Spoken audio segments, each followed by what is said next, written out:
Action. Hey everyone, welcome back to my channel. If you're new here, my name is Ryder Cotton. I'm a real estate agent and investor here in the US and more specifically out of Tennessee and in California.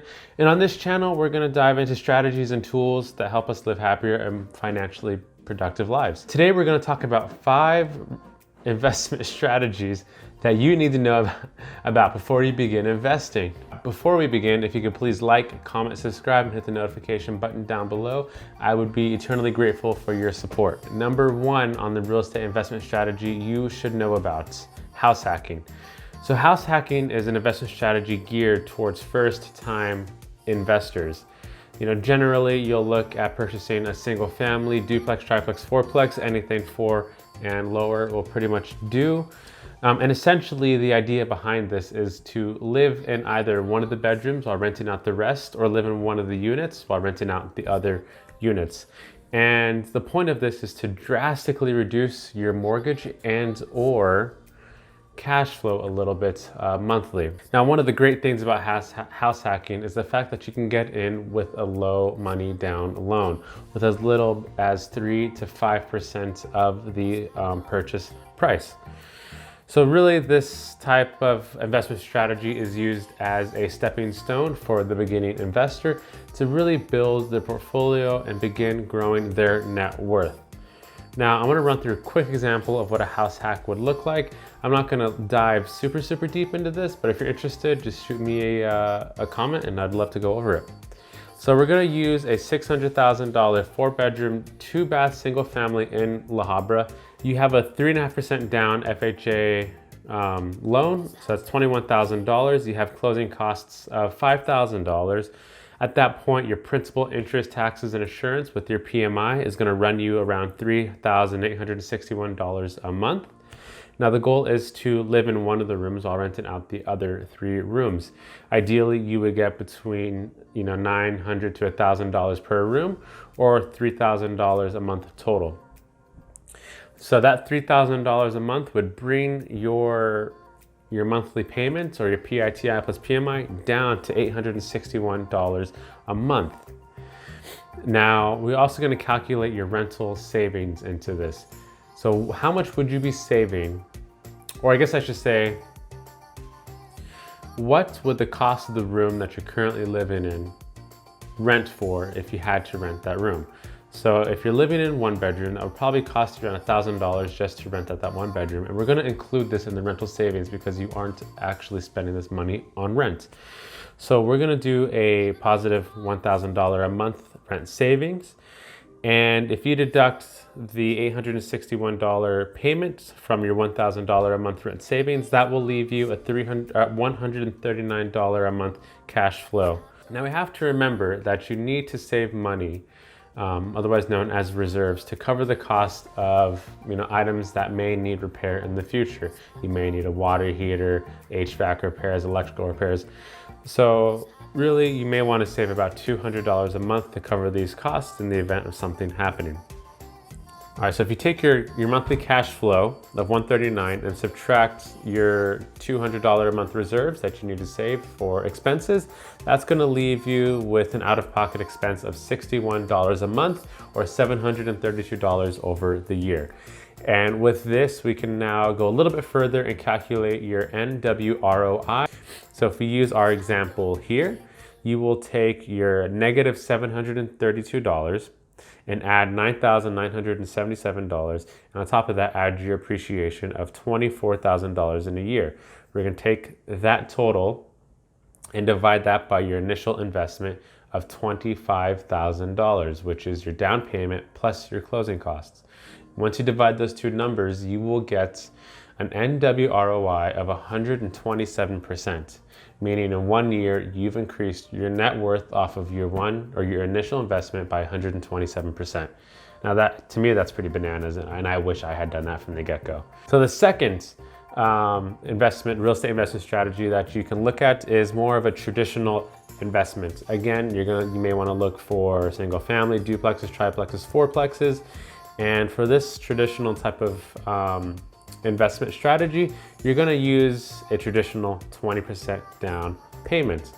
Fortunately for you, with 20% down, you can avoid your PMI, which is private mortgage insurance, which is tacked on for anything less, tacked onto any loan that has a down payment of anything less than 20%.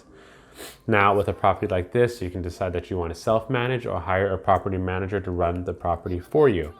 So I could run a case study on some of these numbers. I have worked with some clients in the past who have just used 20% down payments and are cash flowing on their investment properties. So let me know if you're interested and we can go into a case study.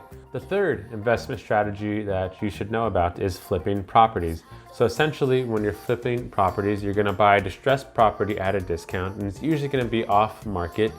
You can find deals on the MLS, but at this point in the game, they're a little harder to come by.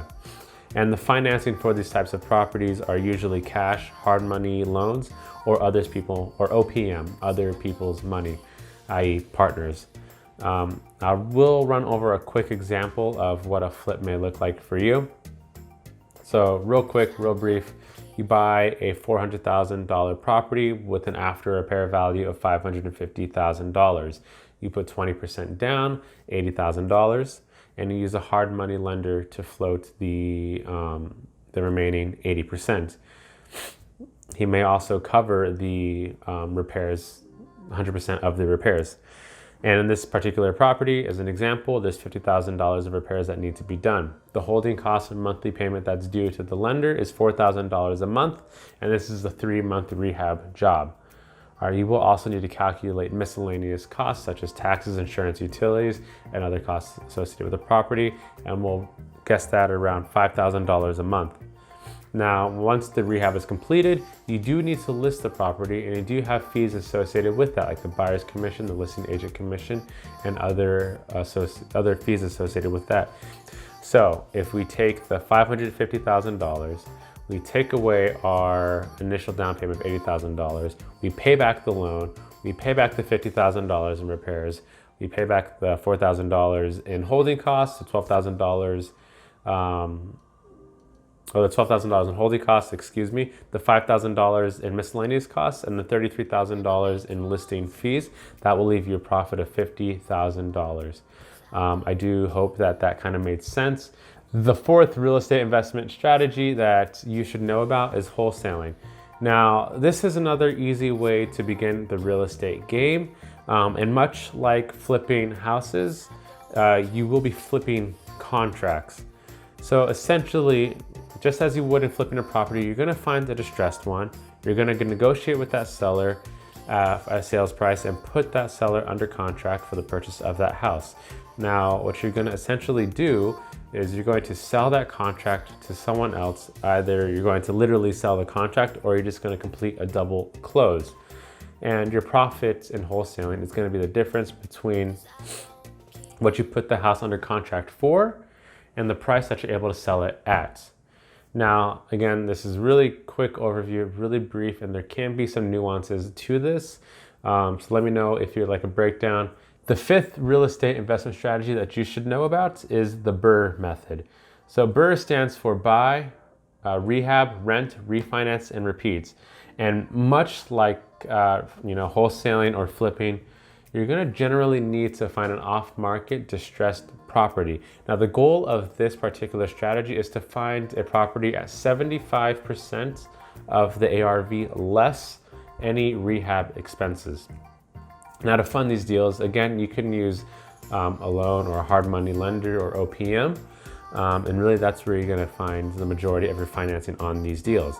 Once the property has been rehabbed and rented out, you can actually go to the bank and get traditional 20 to 25% financing, and the bank will actually give you a 75 to 80% loan to value ratio, meaning they will give you cash at 80% of the after repair value, leaving you with the 20 to 25% equity in the property. Now, some of the advantages for this type of investing means right off the bat, once you've completed a rehab like this, you have 20 to 25% equity, you have monthly cash flow, and you have absolutely none of your cash tied up in the property any longer. And you're also able to hold on to an asset that's going to appreciate and increase your net worth. And essentially what this property will do for you is give you infinite return on your investment.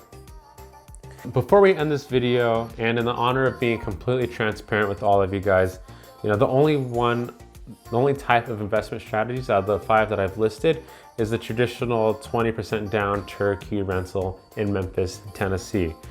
Now, one of my goals with this channel is to grow with you and to really bring you along my journey in obtaining financial independence and growing my real estate portfolio. So really we can learn together.